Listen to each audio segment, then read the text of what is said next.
Hi guys, it has become really important for us to stay conscious and protect our privacy due to rapid increase of digital scams today.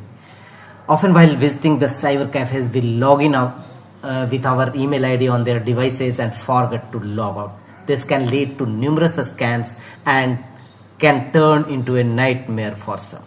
In order to protect yourself from upcoming scams, you can keep track of the devices which are accessing your Google accounts. Here's how you can check if your Google account is logged in with other devices. Now in this video we will see how to protect your devices, your login info with other devices.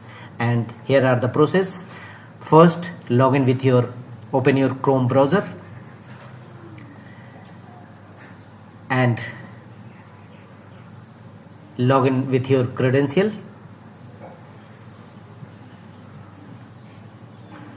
Here in search field, type the command myaccount.google.com myaccount.google.com.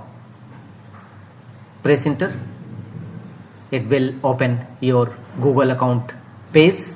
Here scroll down and look for the option devices. From the top menu bar, my password, devices, password manager, my activity, choose devices. Here you can easily see various type of how much devices connected with your Google account. You can see 3 sessions of Windows computer, your login info has been used with these devices. All your connected devices with your Google account will visible here. You can see OnePlus Nord 31 minutes ago, Android device, and various type of games connected with it.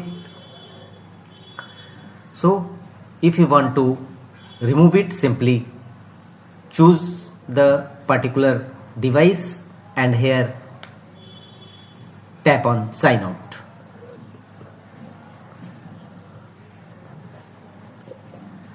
Click on sign out to OnePlus Nord N200 5G. This will remove access to your Google account from the device. Choose sign out again. Done, but some apps might still have access. You have given third-party apps access to your Google account. If a third-party app is installed on the device, the app might still be using your Google account. You can revoke access to apps that might be installed on the device. Choose manage app access. And you can see how many apps and which apps access to your Google account. Here you can see 11 total apps and services, Decor Life, Frag, and some third-party apps and services. We will see. Click on Decor Life and choose delete all connections you with Decor Life. Click on it and finally confirm. Delete the connections you have with Decor Life and remove this.